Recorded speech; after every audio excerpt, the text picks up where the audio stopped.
નમસ્કાર વિદ્યાર્થી મિત્રો, આપ સર્વે વિદ્યાર્થી મિત્રોનું સહૃદય હાર્દિક સ્વાગત છે આપણી મનપસંદ યુટ્યુબ ચેનલ ગુરુ જ્ઞાન શાળાની અંદર. મિત્રો તો મિત્રો આજે આપણે ભણવા જઈ રહ્યા છીએ ધોરણ 6 વિષય ગણિત ચેપ્ટર નંબર 3 સંખ્યા સાથે રમત નું સ્વાધ્યાયનું સંપૂર્ણ સોલ્યુશન.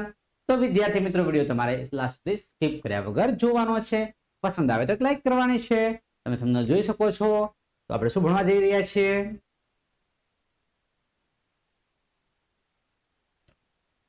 તમારી સમક્ષ મિત્રો એક્ઝામ્પલ આવી ગયો લાગે છે. અહીં 60 ને માટે બે જુદા જુદા વૃક્ષો અવયવો આપેલા છે. આ પ્રશ્નની જગ્યાએ અંક આપણે મૂકવાના છે. 60 ના તમે બે જુદા જુદા અંક જોઈ શકો છો. સૌપ્રથમ આપણે પેનનો કલર થોડો ચેન્જ કરી દઈએ. હા, ચલો 60 છે, 10 છંગ 60 છે, 6 લાવવાના છે. 2 તરી 6 તો અહીંયા કેટલા આવશે? 3 આવશે. 2 તરી 6. અહીંયા 10 લાવવાના 2 5 છે તો અહીંયા કેટલા આવશે? 2. 5 દુ 10, 10 છંગ 60. આખો વૃક્ષ તૈયાર. ત્યારબાદ તમે જોઈ શકો છો કે 60 ભાગ્યા 30 કરવાના છે. 60 ભાગ્યા કેટલા કરવાના છે? 30. એટલે 60 ભાગ્યા 30. કેમ કે બે ભાગ પડવાના છે. કેટલા ભાગ પડવાના છે? 2. 0 0 કેન્સલ. 3 દુ 6. અહીંયા કેટલા આવશે? 2 આવશે. હવે તમે જોઈ શકો છો કે 30 ના બે ભાગ પડવાના છે. 30 ભાગ્યા 10. 0 0 કેન્સલ. અહીંયા કેટલા આવશે? 3 આવશે. 10 છે અને બે ભાગ પાડવાના છે. અવિભાજ્ય અવયવથી બે ભાગ પાડીશું અલગ અલગ અલગ અલગ. એટલે કે 2 5 10. એટલે બે સંખ્યાઓ આપણે ઓલરેડી તૈયાર. તો મિત્રો તમારો અવયવ બોક્સ તૈયાર થઈ ગયું છે. તો વિદ્યાર્થી મિત્રો તમે લખી શકો છો. ચલો મિત્રો નેક્સ્ટ પ્રશ્ન તરફ આપણે આગળ વધીશું. ત્યારબાદ તમારી સમક્ષ બીજો નંબરનો પ્રશ્ન આવી ગયો છે જે તમારે જોવાનો છે. અવિભાજ્ય સંખ્યાના અવિભાજ્ય અવયવ પાડવામાં કયા અવયવોનો સમાવેશ થતો નથી? વિભાજ્ય સંખ્યાના આપણે ભાગ પાડવાના છે.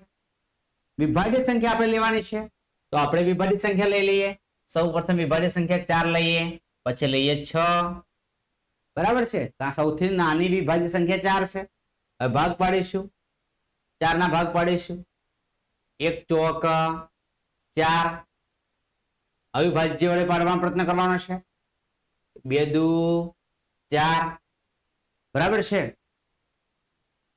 ટ્રાય મારીશું તો વધુ અંદાજ મળે. 1 છંગ 6.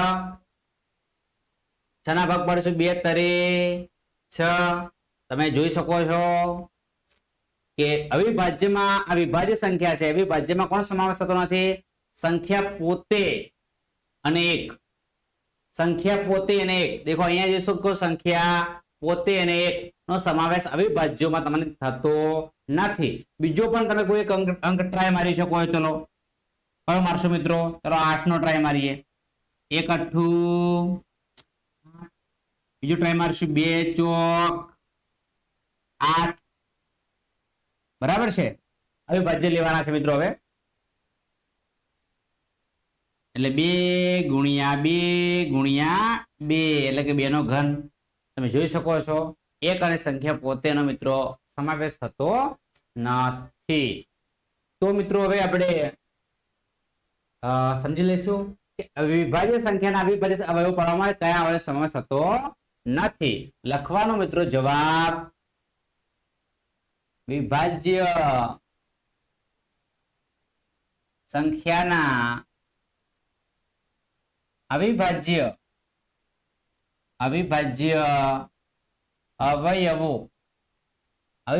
અવયવો પાડવામાં આવે છે. પાડવામાં આવે તો 1 અને સંખ્યા પોતેનો સમાવેશ થતો નથી. સમાવેશ થતો નથી. બરાબર છે. 1 અને સંખ્યા પોતેનો સમાવેશ થતો સંખ્યા પોતે 1 અને સંખ્યા પોતે આ બે વસ્તુનો સમાવેશ થતો નથી. તો વિદ્યાર્થી મિત્રો હવે નેક્સ્ટ પ્રશ્ન તરફ આપણે આગળ વધીશું. ત્યારબાદ મિત્રો થોડીક આપણે ચર્ચા કરીશું કે પ્રશ્ન નંબર 3 તમારી સ્ક્રીન ઉપર આવી ગયો છે કે 4 અંકોની સૌથી મોટી સંખ્યા લખો અને અવિભાજ્ય અવયવની રીતે રજૂ કરો. તો 4 અંકની મોટી સંખ્યા લખવાની છે. લખી શકીએ આપણે કે 4 અંકની મોટામાં મોટી સંખ્યા, મોટામાં મોટી સંખ્યા.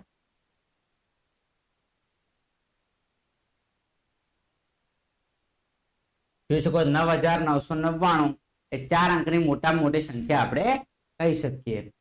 તો મિત્રો હવે આપણે આ સંખ્યા છે લખી દીધી અને તેને અવિભાજ્ય અવયવની રીતે રજૂ કરવાની છે. હવે મિત્રો આપણે એના અવયવ પાડવાના છે. ચલો અવયવ પાડીએ, મજા આવશે.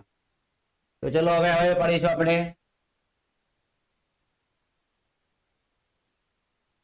9999 બરાબર છે, એના આપણે અવિભાજ્ય અવયવ પાડીશું.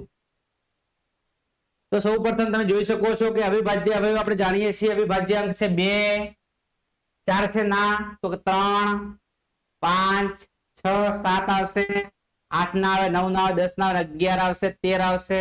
જરૂર પડશે લખીશું મિત્રો. બરાબર છે. તો હવે 2 નો વિભાજ્ય શું છે મિત્રો? 2 ની ચાવી છે કે જે સંખ્યાનો એકમનો અંક 0, 2, 4, 6 કે 8 હોય તો તે સંખ્યાને 2 વડે નિશેષ ભાગી શકાય. તો અહીંયા નથી તો 2 વડે નિશેષ ભાગી શકાય નહીં. 3 વડે, 3 ની વિભાજ્યની ચાવી શું છે કે બધા અંકોનો સરવાળો 3 વડે ભાગી શકાય. તે સંખ્યા 3 વડે ભાગી શકાય. 3 તરી 9 ભાગી શકાય દેખી શકીએ છીએ. તો 3 વડે તમે ભાગી શકશો. 3 તરી 9, 3 તરી 9, 3 તરી 9, 3 તરી 9. 3 છે 3 વડે ભગાવાના જ છે. તો ટ્રાય મારીશું. 1 એકા 1, 1 અને 1. મિત્રો તમે જોઈ શકો છો કે આ સંખ્યા છે 3 વડે પણ ક્લિયર થઈ ગયું. આ મિત્રો 5 વડે, તો 5 ની વિભાજનની ચાવી શું છે? કાં તો એકમનો અંક 0 કાં તો એકમનો અંક શું હોવો જોઈએ? 5 હોવો જોઈએ. બરાબર છે. તો તમે જોઈ શકો છો 7 વડે પણ વિભાજ્ય નથી. હવે કેટલા આવશે?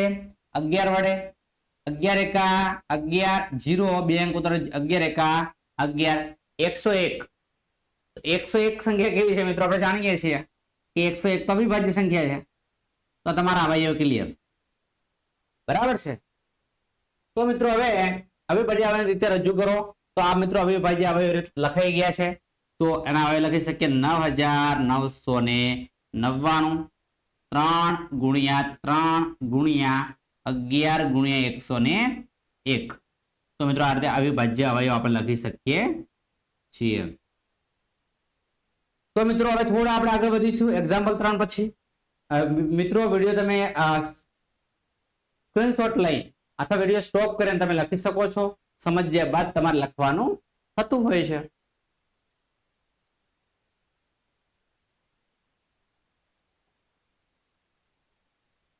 પાંચ અંકની નાનામાં નાની સંખ્યા અને હવે મિત્રો 5 અંકની લખવાની છે. લખી શકીએ આપણે કે 5 અંકની નાનામાં નાની સંખ્યા, નાનામાં નાની સંખ્યા. 5 અંકમાં મિત્રો શું આવશે? 4 મીંડા મૂકી દઈએ. 1, 2, 3 અને 4 મીંડા. 5 અંક આપણા ક્લિયર. નાની સંખ્યા કે મોટા મોટી 5 ન કરી દે, મોટા મોટી. હવે મિત્રો આના અવિભાજ્ય અવયવ પાડવાનો પ્રયત્ન આપણે કરીશું. તો મિત્રો આપણે જાણીએ છીએ કે આ રીતે આપણે પાડી શકીએ. જરૂર પડશે તો પાછા લખીશું. 10,000 કહેવાય મિત્રો. કેટલા કહેવાય? 10,000. તો મિત્રો આ બેકી સંખ્યા છે. બરાબર છે. 2 વડે ભાગવાનો પ્રયત્ન કરીશું. 2 વડે ભાગી શકાય છે. બરાબર છે. 2 પંચા 10, 0, 0 અને 0. પાછા 2 વડે ટ્રાય મારીએ તો 2 દુ 4, 2 પંચા 10, 2500. પાછા 2 વડે ટ્રાય મારીશું. 2 એકા 2, 2 દુ 4, 1 વધે, 2 પંચા 10, 1250. પાછા 2 વડે ટ્રાય મારીશું. 2 છંગ 12, 2 દુ 4, 2 પંચા 10, 625. પાછા 2 વડે હવે ના ચાલે. પાછા એકમનો અંક 5 આવી જાય ટ્રાય મારવાનો 6 7 8 8 ને 5 13 3 ને 1 4 3 વડે ભાગી ન શકાય 5 વડે સીધા આપણે ભાગવા પડશે આ સંખ્યાને 5 વડે ભાગવી પડશે પાયું પાયું 5 એકા 5 એક વધે ઉપર 2 એટલે 5 દુ 10 2 પાયું પાયું 25 125 ગુણ્યા 5 તો ટ્રાય મારીશું 5 વડે 5 દુ 10 2 બરાબર 25 125 હવે મિત્રો જોઈ શકો છો 5 એટલે કે પાયું પાયું 25 5 એકા 5 રેડી તો આપણે આ જોઈ શકીએ છીએ તો અવિભાજ્ય અવયવ રીતે લખી શકીએ મિત્રો તો અવિભાજ્ય અવયવ લખી શકાય 10,000 ના આપણે અવિભાજ્ય અવયવ લખી શકીએ જે તમે જોઈ શકો છો બરાબર છે મિત્રો તો ખાસ આપણે સમજવાનું એ થાય છે કે બધા અંક છે અહીંયા બધા લખી દેવાના છે 2 ગુણ્યા 2 ગુણ્યા 2 ગુણ્યા 2 એટલે કે 2 ગુણ્યા 2 ગુણ્યા 2 ગુણ્યા 2 5 ગુણ્યા 5 ગુણ્યા 5 ગુણ્યા 5 એમ કુલ કેટલા લખી દેવાના છે 4 વખત આપણે લખી દેવાના છે તો મિત્રો આપણે આ બધું દેખી શકીએ છીએ કે અવિભાજ્ય અવયવની રીતે આપણે બધું લખી શકીએ છીએ તો હવે આપણે નેક્સ્ટ એક્ઝામ્પલ તરફ આગળ વધીશું બરાબર છે મિત્રો તો નેક્સ્ટ એક્ઝામ્પલ તરફ આપણે આગળ વધવા જઈ રહ્યા છીએ તો તમે જોઈ શકો છો કે આપણી સ્ક્રીન ઉપર નવું એક્ઝામ્પલ મળી ગયું છે તો 1729 ના બધા અવિભાજ્ય અવયવ જણાવો અને તેના ઉતરતા ક્રમમાં ગોઠવો હવે તે બે ક્રમિક આવેલા અવિભાજ્યને જો કોઈ સંબંધ હોય તો પણ આપણે લખવાનો છે તો મિત્રો આ ટ્રાય મારીશું કે 1729 ના બધા અવિભાજ્ય અવયવ લખવાના છે તો મિત્રો આપણે સાદી રીત શીખડાઈ છે તમને 1729 જરૂર પડશે બીજા મિત્રો લખીશું તો મિત્રો હવે 1729 ના બધા અવિભાજ્ય અવયવ જણાવો અને તેના ઉતરતા ક્રમમાં ગોઠવવાના છે અવયવ પેલા જાણી દઈએ બધા આપણે કેટલા અવયવ છે તો પાછળ અવિભાજ્ય અવયવ લખી શકીએ આપણે 2 છે 3 છે 5 છે 7 છે 11 છે 13 છે 14 ના આવે 15 ના આવે 16 ના 17 છે 18 ના આવે બરાબર છે આ રીતે આપણે લખી શકીએ જરૂર પડશે આગળ લખીશું પેલા એકમનો 2 માટે શું એકમનો અંક કેટલો હોવો જોઈએ એકમનો અંક બેકી સંખ્યા અથવા 0 2 4 6 કે 8 હોય તો 2 વડે નિશેષ ભાગી શકાય અહીંયા 9 છે માટે ભાગી ના શકાય ચલો 2 વડે ભાગી શકાશે નહીં તો 3 વડે ટ્રાય મારીશું તો 3 માં શું હોય છે વિભાજન નીચે આવે કે બધા અંકોનો સરવાળો 3 વડે નિશેષ ભાગી શકાય તો તે સંખ્યા 3 વડે નિશેષ ભાગી શકીએ છીએ 9 2 11 11 ને 12 12 ને 7 આવું તમને ના આવડે તમારા મિત્રો લખી દેવાનું દેખો આ રીતે તમે સરળતા શીખડાવો 1 વત્તા 7 વત્તા 2 વત્તા 9 3 તરી 9 2 ને 1 3 3 દુ 6 થાય 7 ન થાય માટે 3 વડે નિશેષ પણ ભાગી શકાશે નહીં મિત્રો આપણે જાણીએ છીએ 5 વડે તો ના જ ભગાય પછી મિત્રો કેટલા વડે ભાગીશું સીધા 7 વડે આપણે ભાગવાનો પ્રયત્ન કરશું તો 7 વડે ભાગીએ 1729 ભાગ્યા 7 7 એકા 7 7 દુ 14 7 દુ 14 7 તરી 21 14 15 16 17 3 આવશે 7 7 એકા 7 7 દુ 14 7 તરી 21 7 ચોક 28 7 55 7 ચોક 28 29 30 ને 31 32 એટલે 4 આવશે ઉપરથી ઉતાર્યા 9 77 49 0 0 બરાબર છે 7 આવશે અને 247 આવશે ચલો મિત્રો હવે 247 છે એને આપણે 11 વડે તો ભાગી ના શકાય બરાબર છે તમે જોઈ શકો છો કે 11 માટે શું 7 અને 9 9 માંથી 4 જશે એટલે 9 માંથી તમે 4 બાદ કરશો 9 માંથી 4 તમે બાદ કરશો એટલે 5 મળશે 5 છે એ મિત્રો 0 પણ ન કહી શકાય ને 11 ના અવયવી પણ ન કહી શકાય એટલે 11 વડે ભાગી શકાશે નહીં તો 13 વડે ટ્રાય મારીશું તો આપણે 13 વડે ટ્રાય મારી શકીએ છીએ 13 માટે આપણે સરળ ભાગાકાર સિવાય બીજું કશું નથી 247 ભાગ્યા 13 13 દુ 26 વધી જાય, 13 એકા 13, બરાબર છે. એક વધશે, અહીંયા કેટલા આવશે? 1, અહીંયા આવશે મિત્રો 7.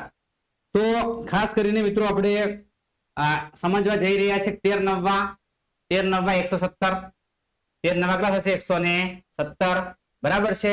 તો અહીંયા જવાબ કેટલો આવે છે? 19. તો મિત્રો અહીંયા 13 આવશે ને અહીંયા 19 આવશે. હવે આપણે જાણીએ છીએ કે આ જે સંખ્યા છે 19 છે, અવિભાજ્ય સંખ્યા છે, એટલે અહીંયા 19 લખી શકીએ. 19 એકા 19, આ જગ્યાઓ વધ્યો. હવે આ જે સંખ્યા છે હવે આપણને મળી ગયા, તો હવે લખી શકીએ 1729 બરાબર 7 ગુણ્યા 13 ગુણ્યા 19, બરાબર છે. 7 ગુણ્યા 13 ગુણ્યા 19. તો મિત્રો હવે થોડા આપણે આગળ વધીશું. ચલો હવે ઉતરતા ક્રમમાં ગોઠવી દઈએ. તો લખી દઈએ ઉતરતા ક્રમમાં ગોઠવતા. ઉતરતા ક્રમમાં ગોઠવતા. ઉતરતા ક્રમમાં ગોઠવતા લખી શકીએ. પેલા ઉતરતા પેલા 19 આવશે, પછી 13 આવશે અને પછી 7 આવશે. આ રીતે લખી શકાય. 3 હવે મળી ગયા છે. મિત્રો હવે જો કોઈ સંબંધ છે તો જરા બે ક્રમિક માટે ચર્ચા કરવાની છે. તો બે ક્રમિક નો તફાવત લઈ લઈએ. બે ક્રમિક નો આપણે શું લઈ લઈએ? તફાવત. એ ટ્રાય મારીએ. શું કહે છે દેખો, હવે તે બે ક્રમિક આવેલા અવિભાજ્ય અવયવોમાં જો કોઈ સંબંધ હોય તો લખો. તો તફાવત લઈએ, સરવાળો લઈએ, સરવાળો વધીએ, તફાવત ટ્રાય મારીએ. 19 - 13 is equal to 7 - 13 is equal to 13, 14, 15, 16, 17, 18 ને 19 6 આવે છે. 13 - 7 કરીએ. 7, 8, 9, 10, 11, 12 અને 13 આપણને 6 આવે. તો તમે જોઈ શકો છો કે બે ક્રમિક સંખ્યાનો તફાવત સરખો થાય છે. સંબંધ શું છે? કે બે ક્રમિક સંખ્યાનો તફાવત સરખો થાય છે. આવું આપણે લખી શકીએ કે બે ક્રમિક સંખ્યાનો તફાવત સમાન છે. સમાન છે, બરાબર છે. તો મિત્રો હવે આપણે આટલા સુધી રાખીએ, કારણ વિડીયો લોંગ ન થાય એટલા માટે. નેક્સ્ટ વિડીયોમાં બીજો પાર્ટમાં ભણીશું, કારણ કે તમને પણ થાક લાગ્યો હશે. તો વિદ્યાર્થી મિત્રો તમને અમારો વિડીયો કેવો લાગ્યો? પસંદ આવ્યો તો અચૂક લાઈક કરજો. ચેનલ પર નવા હોય, ચેનલને પ્રથમ વખત જોઈ રહ્યા હોય, ચેનલને અચૂક સબસ્ક્રાઇબ કરજો. બાજુમાં પેલા બેલ આઇકનને પણ પ્રેસ કરજો, જેથી કરીને આવનારા વિડીયો નોટિફિકેશન સૌપ્રથમ તમને મળતી રહે. ફરી મળીશું એક નવા વિડીયો સાથે. ત્યાં સુધી આવજો. જય હિન્દ, જય ભારત.